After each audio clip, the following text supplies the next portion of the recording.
Hi there, eToro. It is Monday, and that means it is time for my weekly review. Let's take a look at what moved the markets last week. So starting with my stats, we can see that for the past 12 months, so this is August 1st, the first week of August to the first week of August, 2020 to 2021, my portfolio has given a return of 48%, 48.5%, and the S&P 500 has given a return of about 34%. Okay, looking at various performances. So AMD has had a fantastic month. The stock posted earnings, they were fantastic, increased their forecast for the year, and the stock has continued to run. I've taken some profits as the price has run up because it was getting to the upper bounds of what I thought was reasonable in the time frame. Although I have left some positions in play because they're just doing so well as a business. If there are any major dips, then I will be increasing my position.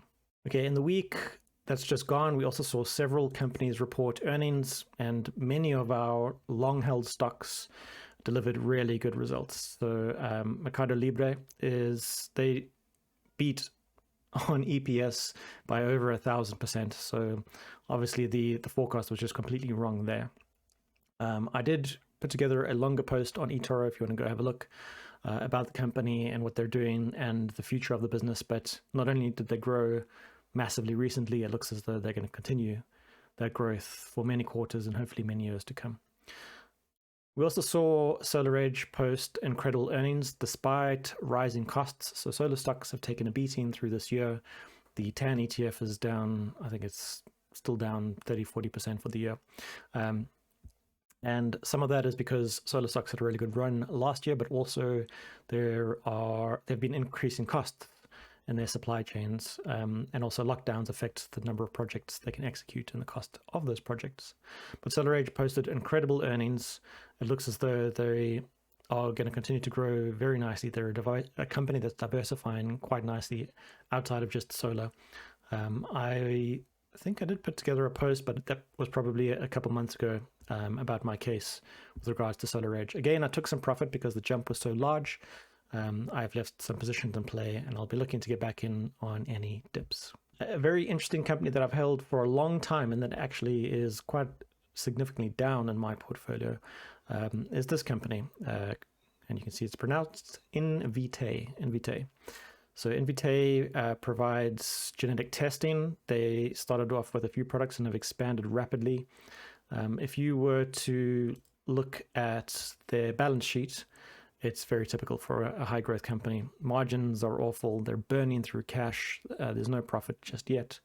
But what they're looking to do is they're effectively creating or expanding a brand new market, a growth market, something that's a market that I think will be one of the most important markets for the next decade or two. Genetic testing is how you learn about diseases that you might have, but also any other kind of conditions. And it means that any kind of medicine can be tailored to your specific condition. That's the next phase. And there are some companies working on that already. What I'm looking for in this company, which is one of my highest risk positions, is massive revenue growth. They need to continue acquiring market share very, very rapidly. And you can see that their CAGR, the compound annual growth rate of revenue, is over 100%. And their earnings, it says here 2%, but I think they ended the day up 10% when they reported earnings. So quarterly revenue increased by more than 150%. They still, as I said before, they're running a net loss, so there's no profitability yet. So this company, I think, will continue to grow rapidly in terms of revenue, and then they'll start focusing on things like profitability. I suspect that they are an acquisition target.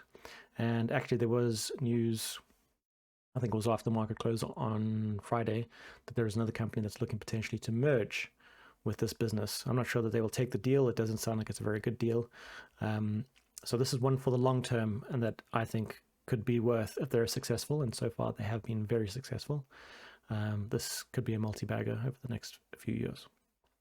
The one drawback with this company is that Kathy and her ARK Innovation ETF holds a large portion of the shares. So the direction of ARK's fund, to some degree, well, not to some degree, to a large degree, influences the direction of the price of this share. So that's unfortunate, but the company is so good that I am willing to hold them through any major volatility, and there has been quite a lot of that. All right, looking at gold, the reason I wanted to look at gold is that inflation has been a hot topic, as we all know, for a while now, and I have some gold plays which are typically good during the right phase of inflation. However, so today's candle, by the way, there was a huge flash crash, and the market's still trying to figure out the reason for that. But ignoring the candle for today, you can see that the price on Friday, massive dump, it's revisited this price level many times over the past few months, all the way back to November. So it's strange that gold is being in a downtrend. Let's face it, it has been a downtrend since August last year. When we can see that we are experiencing high levels of inflation, and although I think that the inflation will come down, it still will. I think it'll be persistently higher than it has been over the past, let's say, 2 decades. So it's strange that gold is still trending downwards, but I think that will change over the coming months. The oil market, on the other hand, we know exactly why that market has been dumping recently. So oil's had an 11-week low. The spread of the coronavirus is making people very fearful that we're going to experience new lockdowns, and there have been lockdowns in certain parts of the world, and that means that demand for oil will drop off, and that affects the price of oil. So oil and companies in the oil supply chain, energy companies, some of which I own, except for my UK oil companies, have been trending downwards. But again, I think this is just a waiting game. Demand will invariably pick up massively, and although I think the world is adopting electric vehicles very, very quickly, oil is going to be around for at least another 100 years. And in fairly large demand, because it's not just cars that need oil. There are many, many things, including plastics, which need oil. Talking about the coronavirus, so this is the number one thing affecting the market at the moment, I feel. And different geographies are dealing with the challenge in different ways. So China's Wuhan has completed mass COVID testing, so everyone in the city tested. 11.3 million people tested in a very short amount of time. They only found, what was the number? They found less than 10 cases. Nine positive cases were found from the testing. So China's approach is command and control, find it all quickly, stomp it out.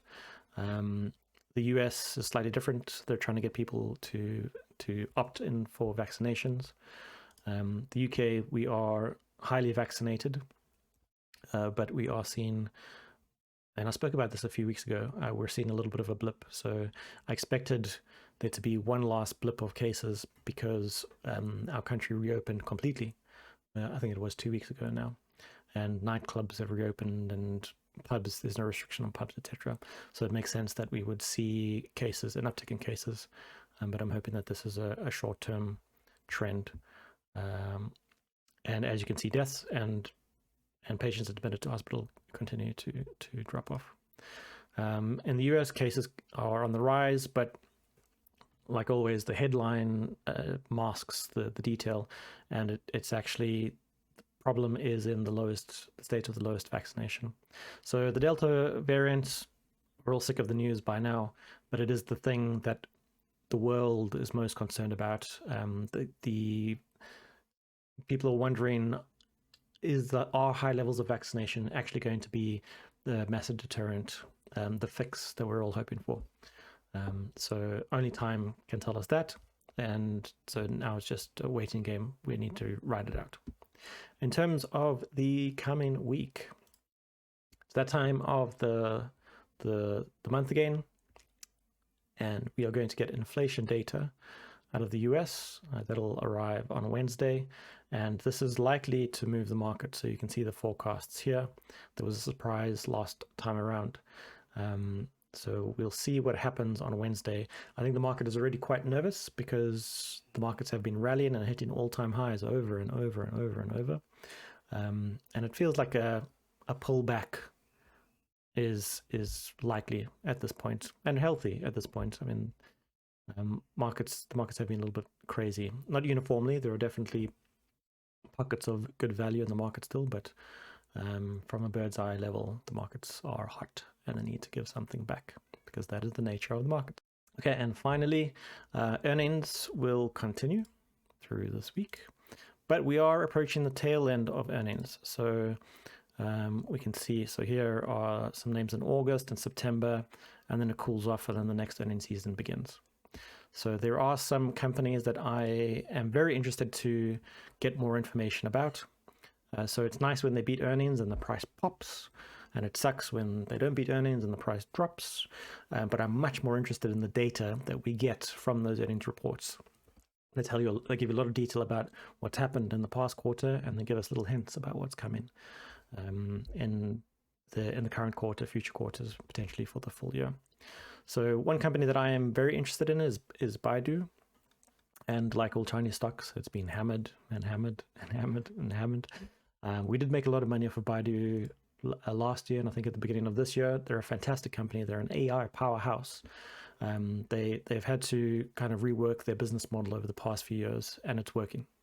So they have an AI platform with over 1 million developers in China. And they're one of the few companies in the world that actually has driverless cars that are on the road. They have robo-taxis that are an actual operation. And the news out this week is that they have driverless buses, and they've gotten the go-ahead to test these out. So very interested in that update and many others, and we'll see how it goes. All right, that's it for this week. Next week, well, the end of this week, I am traveling to South Africa. I'm not sure if I'm going to be able to make a video on Monday next week, but I will still try to get one out. All right, have a great week and speak to you soon.